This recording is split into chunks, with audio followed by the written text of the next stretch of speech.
The Go Higher podcast is provided by the High Program at Wayne State University. The High Program, helping individuals go higher. Welcome to the Go Higher podcast, where we take on the tough and relevant subjects in everyone's lives and provide insight on how to respond, resolve, and re-inspire yourself and those around you. Today we're going to be talking about being easy to work with. Being easy to work with means a lot of different things to a lot of different people.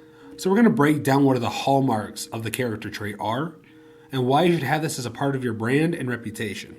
There's 5 main facets to being easy to work with. 1, if you're early, you're on time. If you're on time, you're late. If you're late, you're fired.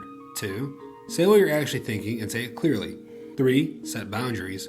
4, validate your coworkers' feelings before you react. And 5, keep it positive and ethical. And that sound means it's time for the keyword of the day. Ethics, a set of moral principles of conduct governing an individual or a group.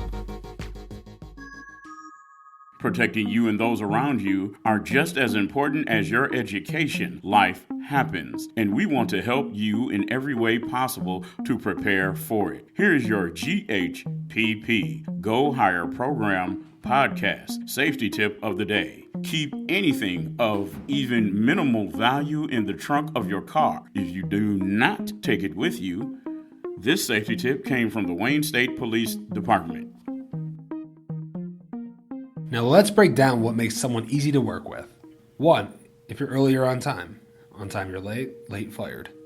This is a concept that's pretty easy to understand and apply to everything you do in life. From dinner with your friends to the invite for a friend's birthday party, this concept applies to everything. If you take up this mindset, then you'll always be, at the very least, on time. Make sure that you have a clear due date for all work that you're supposed to do and turn in everything as early as you possibly can. Being on time shows that you're dependable and respectful of others. Entering a meeting late gives you an air of disorganization and hurts your performance. It's hard to gain command of the room when you're the last to enter it. Being respectful of others' time is a mindset you should adopt right this second. This goes from due dates to emails. Showing that you respect others' time will always give you a leg up for whatever you're trying to do. 2, say what you're actually thinking and say it clearly. This one is important because it's all about communication. When interacting with coworkers or collaborating on a project, use this formula to be concise. The change you would like, plus why the current option isn't working, plus why your preference is better. This allows for less interpretation of your feelings, and you're also not finding yourself in situations when you're bending over backwards to please somebody else. When you bend over backwards and go beyond what you feel to be correct, you may turn resentful and become more difficult to work with. You might also end up delaying the project because your way would have been faster and more efficient. So it's important to speak up and not hide behind the idea that you might ruffle some feathers. You may end up ruffling more feathers in the process. As telling people what does and doesn't work for you becomes easier, being assertive without forceful is the key to keeping the oil in the motor running. 3, set boundaries. One of the key parts to being easy to work with is always saying yes to things that coworkers ask of you. Success is always just on the other side of yes, I always say. In turn, setting boundaries with coworkers is just as crucial to saying yes. Getting comfortable with setting boundaries has made a huge difference. If you're asked to sit in a last-minute meeting or your boss wants you to work late, you can pause and consider whether it's not something you are willing and able to do. If it's not, simply say, "I'm sorry, but that doesn't work." If it makes sense, you can offer up a reason or an alternative solution, but sometimes no just has to mean no. Setting boundaries can be a proactive exercise. You can tell clients up front that you don't check emails over the weekends, or you need at least 24 hours to respond to something new. Managing expectations and setting boundaries from the start helps to avoid annoying or uncomfortable situations in the future. In no way am I suggesting that you should start saying no to every request from your boss or set ridiculous boundaries with your coworkers. These relations are a two-way street, and you'll sometimes need to bend to accommodate others.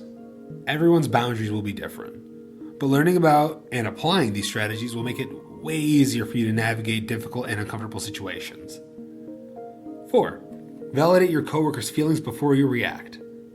It's important to understand that we can't control others' moods or behaviors, but instead of getting irritated with people, all you have to do is imagine why someone might be acting the way they are. Identify how you would feel if you were in their position, and then validate that feeling. It's always helpful to wonder whether maybe their boss is putting pressure on them or if their home life is causing undue stress. I know it sounds a little hokey, but it works wonders. By trying to empathize, even if you think the other person's wrong, and then validating what they're feeling, you're able to shift your attitude away from frustration to empathy. Identifying feelings takes the hot air out of the situation. It allows you to not only level out your own emotions, but also to bridge the gap between how you both feel, so you can cross the troubled waters and meet in the middle. 5. Keep it positive and ethical. Save your drama for your mama. This is the most obvious part of being easy to work with. Check your feelings at the door. Make a list of them if you have to, and get a therapist if you need to. When you bring your problems to work, then suddenly you are the problem. Nobody wants to work with somebody who is so focused on the outside issues that they can't get anything done. On top of outside problems, you have to stay on top of problems at work as well. Nobody wants to work with somebody who allows negativity and unethical behavior to be their calling card. Do you want people to see you when you walk into a room and breathe a sigh of relief? Or do you want them to feel scared about being witness to another episode of The Co-Workers Dramas? Staying positive and ethical is just about doing the right thing. Doing what helps everybody, not just yourself. Being the person that people can depend on to keep their cool and make the right decision is such a vital part of any business or enterprise. This is how people rise from cubicle to corner office. And that's how you're going to do it. In closing, being easy to work with is about keeping your cool and staying in the right frame of mind to deliver results. Because results are what work is about. You can gain experience, feel joy and love every minute of the journey to your results. But what you need to do and what gets done, that's what really matters. See you guys next week.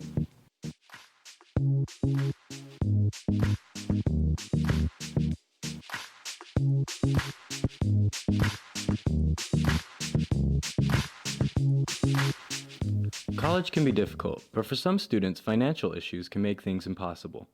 The HIGH program at Wayne State University provides critical funds to students who are having major issues with basic needs like tuition, books, housing, and food.